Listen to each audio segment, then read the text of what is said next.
In a shocking development, Michael Turney, the man on trial for killing his stepdaughter, has been acquitted before the case even reached a jury. The judge ultimately ruling that there just wasn't enough substantial evidence to move forward with a conviction. Team 12's Bianca Bono is live outside the Intake, Transfer, and Release Center near 27th Avenue and Lower Buckeye with the latest. Bianca? Well, guys, we're keeping a very close eye on the door right behind me because 3 years after being charged, we're told Michael Turney is expected to be released from this facility sometime tonight or early tomorrow morning after he was acquitted in the middle of his trial today.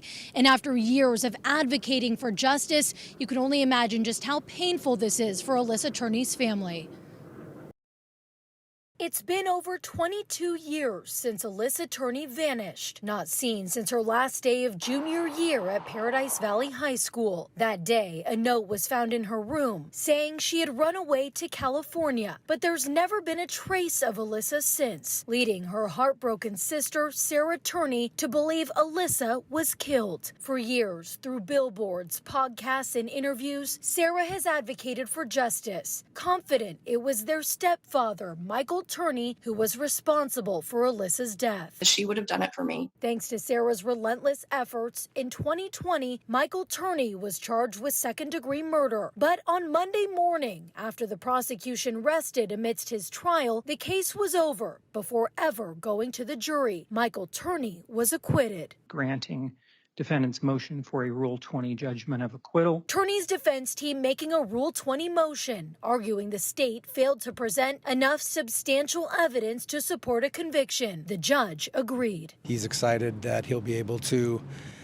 get out of custody. He is obviously still very concerned about the case and Alyssa and trying to find who actually killed her. Alyssa's body has never been found, and with no physical evidence or crime scene, prosecutors relied on circumstantial evidence, claiming Turney wanted to control Alyssa, saying he spent years secretly recording videos and calls in their home. They also relied on testimony from Sarah, their star witness. It was just always a bad relationship with Alyssa and my father, which caused just a lot of stress and tension. But according to the judge, it wasn't enough. This is just something that really rarely happens. Defense attorney Hector Diaz says it's standard practice to file a Rule 20 motion. It's rare that it's granted. And I thought the defense did a really nice job of summing up that this case was really about painting Mr. Turney as a bad father.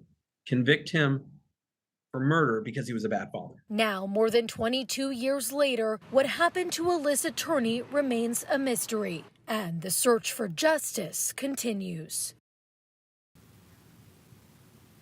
And in a statement, the Maricopa County Attorney's Office said they don't agree with the court's decision today, but they respect it. And due to double jeopardy, Michael Turney cannot be charged again. He is a free man and is expected to be released any time now. We hope to talk to him when that happens.